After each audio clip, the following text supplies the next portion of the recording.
सिकंदर, एक ऐसा नाम जो आज भी, सदियों बाद भी इतिहास की पन्नों में गूंजता है। सोचिए जरा, सिर्फ 11 साल के अंदर एक नौजवान ने मैसिडोनिया से लेकर भारत तक दुनिया का नक्शा ही बदल कर रख दिया। तो चलिए आज इस महान विजेता की कहानी को परत दर परत खोलते हैं।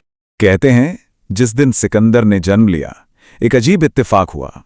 दुनिया के 7 अजूबों में से एक इफिसुस का मशहूर मंदिर जलकर राख हो गया।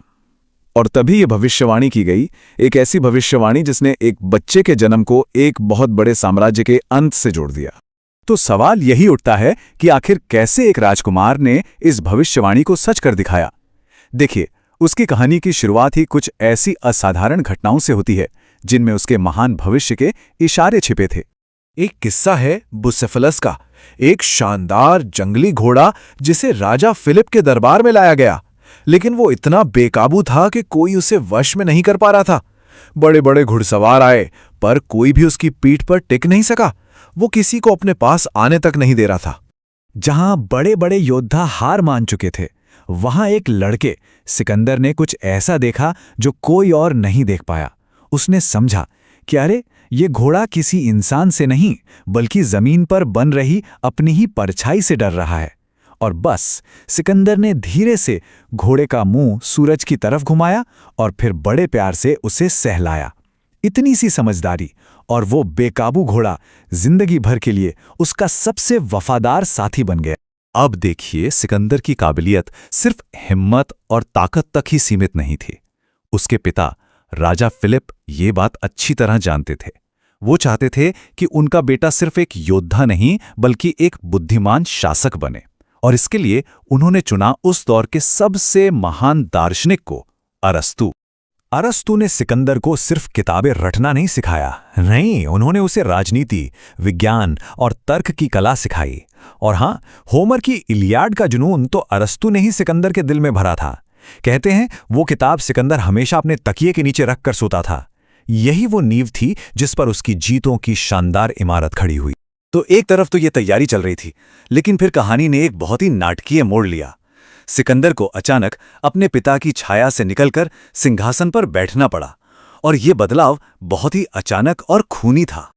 उस वक्त महल साजिशों और तनाव से भरा हुआ था, और इसी उथल-पुथल के बीच राजा फिलिप की हत्या कर दी गई। इस एक पल ने सब कुछ बदल दिया, न सिर्फ मैसिडोनिया का भविष्य बल्कि सिकंदर की पूरी जिंदगी, हमेशा हमेशा के लिए। सिर्फ 20 साल की उम्र, और सिकंदर के सिर पर मैसिडोनिया का ताज रख दिया गया। सोचिए, इतनी सी उम्र में एक पूरे साम्राज्य की जिम्मेदारी, और साथ में अपने पिता के अधूरे सपनों का बोझ। लेकिन एक नौजवान राजा को देखकर कई लोगों को लगा कि ये अच्छा मौका है। सिंहासन पर बैठते ही ग्रीस के शहर थीब्स ने बगावत कर दी, पर सिकंदर ने जो जवाब दिया उसने सबको हिला कर रख दिया। उसने उस विद्रोह को इतनी बेरहमी से कुचला, शहर को तबाह कर दिया, हजारों को मार डाला और बाकियों को गुलाम बना लिया। संदेश बिल्कुल साफ था, सिकंदर के खिलाफ जाने की हिम्मत कोई न करे। तो ग्रीस में सबको खामोश करने के बाद सिकंदर ने अपनी नजरें दुनिया के सबसे बड़े और अमीर साम्राज्य पर टिका दीं, फारस। और यहीं से शुरू हुई इतिहास की सबसे हैरतअंगेज जंगों में से एक। और उसका अभियान वाकई बिजली की रफ्तार से आगे बढ़ा। 334 ईसा पूर्व में एशिया में कदम रखा, और फिर चाहे इस्सस की लड़ाई हो या गौगामेला की, उसने एक के बाद एक फारस की विशाल सेनाओं को धूल चटा दी, और देखते ही देखते पूरा फारसी साम्राज्य घुटनों पर आ गया। देखिए, सिकंदर उन राजाओं में से नहीं था जो पीछे खड़े होकर सिर्फ हुक्म चलाते हैं। नहीं, वो तो अपनी तलवार लेकर सेना के आगे सबसे पहली कतार में लड़ता था, अपनी जान की परवाह किए बिना। इसिस की लड़ाई में तो वो लड़ते लड़ते सीधे फारसी राजा डेरियस के सामने पहुंच गया था। लेकिन इस क्रूर योद्धा के अंदर एक बिल्कुल अलग इंसान भी बसता था। जब इस्सस की लड़ाई में राजा डेरियस मैदान छोड़कर भाग गया, तो उसका पूरा परिवार सिकंदर के कब्जे में आ गया। अब उस जमाने में हारे हुए दुश्मन के परिवार के साथ बहुत बुरा सलूक होता था, पर सिकंदर ने उनके साथ बहुत ज्यादा सम्मान और दया दिखाई। ये उस जमाने में किसी ने सोचा भी नहीं था। और यही बात सिकंदर को इतना दिलचस्प बना देती है। उसका जो किरदार है ना, वो बहुत पेचीदा है। वो एक ही सिक्के के 2 पहलू जैसा था, विरोधाभासों से भरा हुआ। एक पल में बेहद दयालु तो दूसरे ही पल में उतना ही क्रूर। मतलब सिकंदर के मानो दो चेहरे थे। एक चेहरा था एक उदार शासक का, जो अपने दोस्तों और सैनिकों पर दिल खोलकर इनाम लुटाता था, और दूसरा चेहरा एक शक्की तानाशाह का, जिसे हर वक्त साजिश का डर सताता था, और इस शक में वो अपने सबसे करीबी दोस्तों तक को मार डालता था। उसकी शख्सियत को समझने के लिए एक और बड़ा मशहूर किस्सा है। ये किस्सा है उसकी और दार्शनिक डायोजीनीस की मुलाकात का। अब डायोजीनीस एक फकीर दार्शनिक थे जिनके पास कोई दौलत नहीं थी और जो एक बड़े से लकड़ी के पीपे में रहते थे। सिकंदर, जो उस वक्त दुनिया का सबसे ताकतवर इंसान था, उनके पास गया और पूछा, मैं आपके लिए कुछ कर सकता हूं? डायोजनीज ने उसकी तरफ देखा और कहा, हाँ कर सकते हो, जरा किनारे हटो, मेरी धूप रोक रहे हो। अब किसी की हिम्मत नहीं थी सिकंदर से ऐसे बात करने की, लेकिन सिकंदर को गुस्सा नहीं आया, बल्कि वो इतना प्रभावित हुआ कि उसने कहा, अगर मैं सिकंदर नहीं होता तो मैं डायोजनीज होना चाहता। लेकिन ताकत अपने साथ शक भी लाती है। जैसे जैसे सिकंदर की शक्ति बढ़ी, उसका वहम भी बढ़ता गया।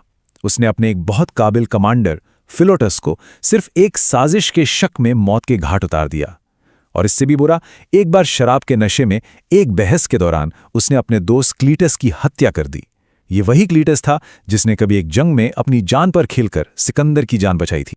सिकंदर ने एक ऐसा साम्राज्य खड़ा कर दिया था जो ग्रीस से लेकर भारत तक फैला था। ऐसा कुछ दुनिया ने पहले कभी नहीं देखा था। लेकिन जितनी हैरान करने वाली उसकी जिंदगी थी, उतना ही अचानक और नाटकीय उसकी कहानी का अंत भी हुआ। सिर्फ 32 साल की उम्र में, जब वो अपनी ताकत के सबसे ऊंचे मुकाम पर था, सिकंदर की अचानक मौत हो गई। और पीछे क्या छूटा? एक बहुत बड़ा साम्राज्य, लेकिन उसका कोई वारिस नहीं था। नतीजा ये हुआ कि उसकी मौत के फौरन बाद उसके ही जनरल उस विशाल साम्राज्य के लिए आपस में लड़ने लगे और उसे टुकड़ों टुकड़ों में बांट लिया। तो आखिर में सवाल यही रह जाता है कि सिकंदर असल में था कौन? क्या वो एक महान शासक था जो संस्कृतियों को एक करना चाहता था, या फिर वो सिर्फ एक बेरहम विजेता था जिसकी वजह से लाखों लोगों की जानें गईं? शायद सच इन दोनों के बीच में कहीं है, और यही वजह है कि हजारों साल बाद भी उसकी विरासत उतनी ही पेचीदा और बहस का मुद्दा है जितनी उसकी जिंदगी थी। लहरों से डरकर नौका पार नहीं होती, कोशिश करने वालों की हार नहीं होती। नन्ही चींटी जब दाना लेकर चलती है, चढ़ती दीवारों पर 100 बार फिसलती है। मन का विश्वास रगों में साहस भरता है। चढ़कर गिरना, गिरकर चढ़ना न अखरता है। आखिर उसकी मेहनत बेकार नहीं होती। कोशिश करने वालों की हार नहीं होती।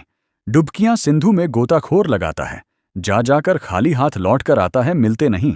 सहज ही मोनती गहरे पानी में, बढ़ता दुगना उत्साह इसी हैरानी में।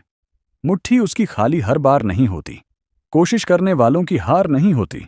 असफलता एक चुनौती है, इसे स्वीकार करो। क्या कमी रह गई, देखो और सुधार करो। जब तक ना सफल हो, नींद चैन को त्यागो तुम। संघर्ष का मैदान छोड़कर मत भागो तुम। कुछ किए बिना ही जय जयकार नहीं होती। कोशिश करने वालों की हार नहीं होती।